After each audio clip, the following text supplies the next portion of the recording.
जय गुरुजी। अथ श्री शिव महापुराणे द्वितीयायां रुद्रसंहिता अथ द्वाविंशोऽध्यायः। ब्रह्म उवाच कदाचिदथ दक्षस्य तनया जलदागमे कैलासक्षमाभृतः प्राह प्रस्थस्थं वृषभध्वजं सत्युवाच देवदेव महादेव शम्भो सत्प्राणवल्लभं शृणु मे वचनं नाथ श्रुत्वा तत्कुरु मानद धनागमोऽयं सम्प्राप्य कालः परमदुःसः अनेकवर्णमेघोध सङ्गीताम्बरदिक्चय विवान्ति वातहृदयं हारयन्तीति वेगिन कदम्बरजसा धौता पाथो बिन्दुविकर्षणा मेघानां गर्जिते रुच्चे धारासारं विमुच्यतां विद्युत्पताकिनां तीव्रे क्षुब्धं स्यात् कस्य नो मनः न सूर्यो दृश्यते नापि मेघच्छन्नो निशापति दिवापि रात्रिवद्वाति विरहि व्यसनाकर मेघानैकत्र तिष्ठन्तो ध्वनन्त पवनेरिता पतन्त इव लोकानां दृश्यन्ते मूर्ध्नि शङ्कर वाताहता महावृक्षा नर्तन्त इव चाम्बरे दृश्यन्ते हरभीरूणां त्रासदा कामुकेप्सिता स्निग्धनीलाञ्जनस्याशु सदिवोदस्य पृष्ठतः बलाकराजिवात्युच्चैर्यमुना पृष्ठफेनवत् क्षपायामीशवलयो दृश्यन्ते करभाश्रिता अम्बुधाविव सन्दीप्त पावको वडवामुख प्रारोहन्तीह सस्यानि मन्दरे प्राङ्गणेष्वपि किमन्यत्र विरूपाक्ष सस्यधृतिं वदाम्यहं श्यामलैराजते रक्तैर्विशदोऽयं हिमाचल मन्दराश्रयमेघोग पत्रैर्दुग्धाम्बुधिर्यथा असमश्रीश्च कुटीलं भेजे यस्याथ किंशुकान् उच्चावचानकलो लक्ष्मीर्गन्ता सन्त्यज्य सज्जनात् मन्दराचलमेघानां शब्देन हृषिता मुहुः केकायन्ते प्रतिवन्नं सततं पृष्ठसूचकं मेघोत्सुकानां मधुरस्वातकानां मनोहर धारासारशरैस्तापं पेतु प्रतिपथोद्धृतं मेघानां पश्यमदेहे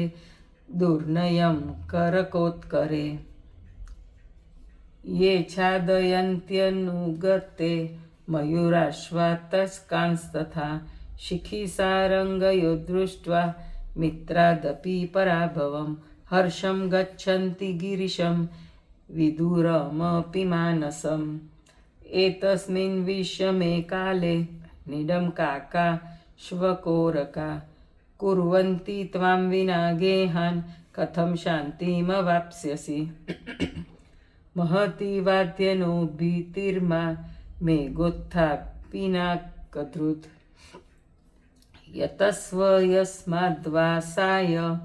मा चिरं वचनान्मनम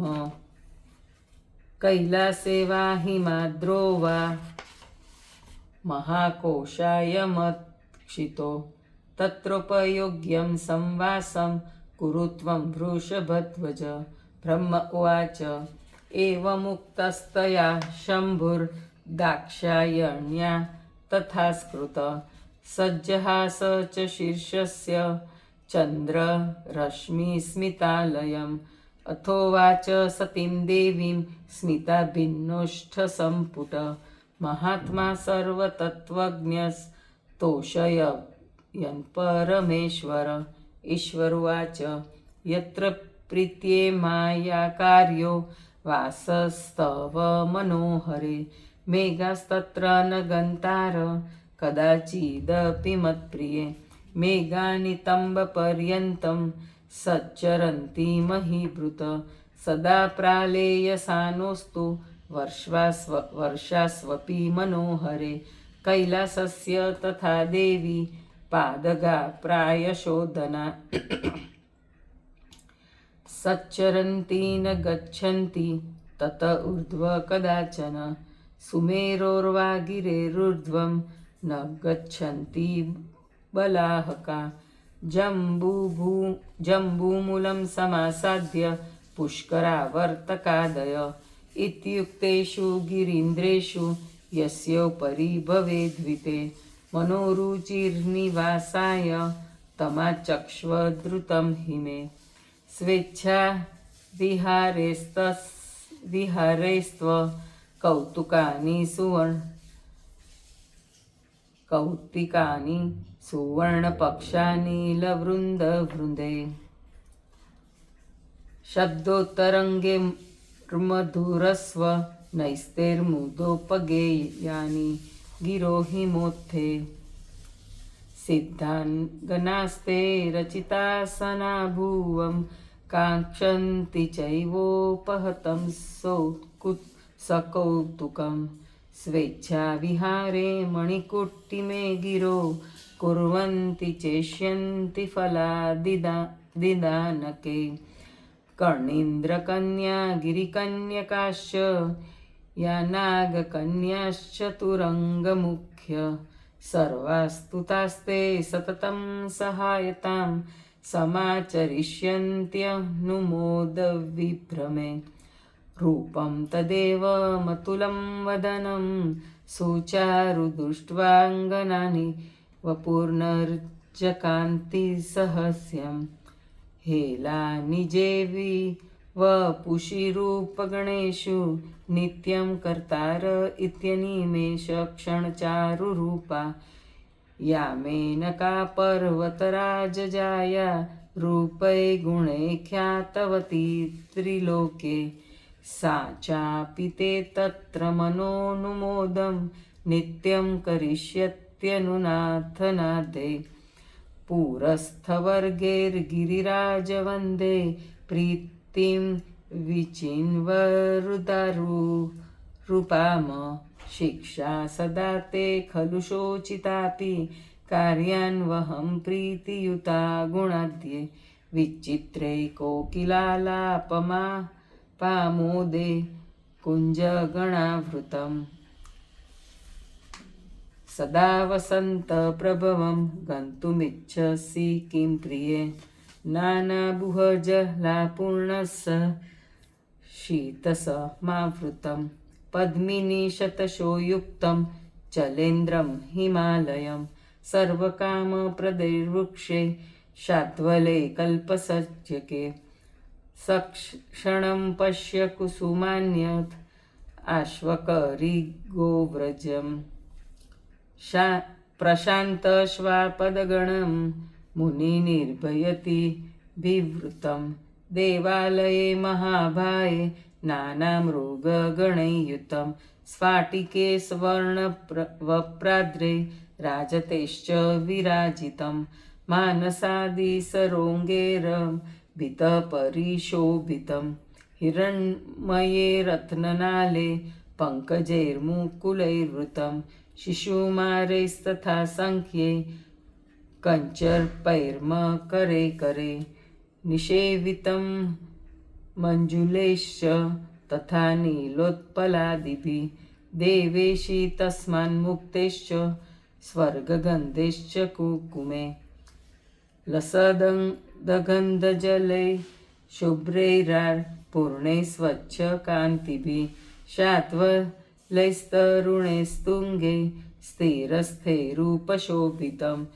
नृत्यद्विरिव शाखोटैर्वर्ज्यन्तं स्वसम्भवम् कामदेवे सारसैश्च मतचक्राङ्गशोभिते मधुराराविभैर्मोदकारीर्भिर्भ्रमरादिभिः शब्दयमानं च मुदा कामोदीपनकारकं वासवस्य कुबेरस्य यमस्य वरुणस्य च अग्नेकोणपराजस्य मारुतस्य परस्य च पुरीभीषोभिशिखरं मेरोरुच्चैसुरालयं रम्भाशचीमेनकादिरम्भो गुरु गणसेवितं किं त्वमिच्छसि सर्वेषां पर्वतानां हि बुभृतां सारभूते महारम्ये संविहर्तुं महागिरो तत्र देवी सुखीयुता साप्सरोगमङ्गता नित्यं करिष्यति शची तव योग्यां सहायताम् अथवा मम कैलासे पर्वतेन्द्रे सदाश्रये स्थानमिच्छसि वित्तेश पुरी परिविराजिते गङ्गाजलौदप्रयत्ते पूर्णचन्द्रसमप्रभे दरीषु सानुषु सदा ब्रह्मकन्याभ्युदीरिते नानामृगगणे युक्ते पद्माकरशर्तावृते सर्वे गुणैश्च सद्रस्तु सुमेरोरपि सुन्दरे स्थाने श्वेतेषु यत्रापि तवान्तःकरणे स्पृहा तन्द्रुतं मे समाचक्ष्व वासकर्तास्मि तत्र ते ब्रह्म उवाच इति रीते शङ्करेण तदा दाक्षायणी शने इदमाह महादेवं लक्षणं स्वप्रकाशनं सत्युवाच हिमाद्रावेव वसतुं महमिच्छे त्वया सह न चिरात् कुरु संवासं तस्मिन्नेव महागिरो ब्रह्म उवाच अथ तद्वाक्यमाकर्ण्य हर परममोहित हिमाद्रि शिखरं तुङ्गं दक्षायय्या समं ययो सिद्धाग्नागणयुतमज्ञं गम्यं चैव पक्षिभिः गमच्च शिखरं रम्यं सरसीव नराजितं विचित्ररूपै कमले शिखरं रत्नकर्बुरं कालार्कसदृशं शम्भुरासदाद सतीखः स्फटिका भ्रमयेति स्मन् शाद्वलधूम्रराजिते विचित्रपुष्पावलिभिः सरसि विश्वसंयुते प्रफुल्लतरुशाखागरं कुज्जदभ्रमरसेवितं पङ्किरुहे प्रफुल्लेश्च नीलोत्पलचयैस्तथा शोभितं चक्रवाकाद्यै कादम्बैर्हससङ्कुले प्रमत्तसारसैक्रोच्चै नीलस्कन्धैश्च शब्दिते पुंस्कोकिलानां निनदैर्मधुरैर्गणसेविते तूरगं वदनैं सिद्ध्वैरप्सरोभिश्च गुच्छके विद्याधरीभिर्देवीभिः किन्नरीभिर्विहारितं पुरन्ध्रीभिः पार्वतीभिः कन्याभिरमिसङ्गतं विपच्चितान्त्रिकामत्त मृदङ्गपटहस्वने नृत्यद्विरप्सरोभिश्च कौतुकोत्तैश्च शोभितं देविकाभिर्गन्धर्भिः सुसमावृतं प्रफुल्लकुसुमैर्नित्यं सुकुज्जैरुपशोभितं शैलराजपुराभ्यर्णे शिखरे वृषभध्वज सहसत्याचिरं रेमे एवं भूतेषु शोभनं तस्मिन् स्वर्गसमे स्थाने दिव्यमानेन शङ्कर 10 वर्षसहस्राणि रेमे सत्या समं मुदा स कदाचितनस्थानान् अन्यदाति स्थलं हर कदाचिन्मेरुशिखरं देवि देववृतं सदा द्वीपान्ना तथोदानानि वसुधातलं गत्वा पुनस्तत्र भेद्य रेमे सति सुखं न यज्ञे सदि दिवात्रो न ब्रह्मणि तपसमं सत्यां हि मनसा शम्भु प्रीतिमेव चकारः एवं महादेवमुखं सत्यपश्यस्य सर्वदा महादेवोऽपि सर्वत्र सदा द्राक्षित्सति मुखम् एवमन्योन्यसंसर्गात् अनुरागमहीरुहं वर्धयामास तु काली शिवो भवाम्बुसेचने। इति श्रीशिवमहापुराणे द्वितीयायां रुद्रसंहितायां द्वितीये सतीखण्डे शिवाशिवविवाहवर्णनं नाम 22 अध्यायः। जय गुरुजी।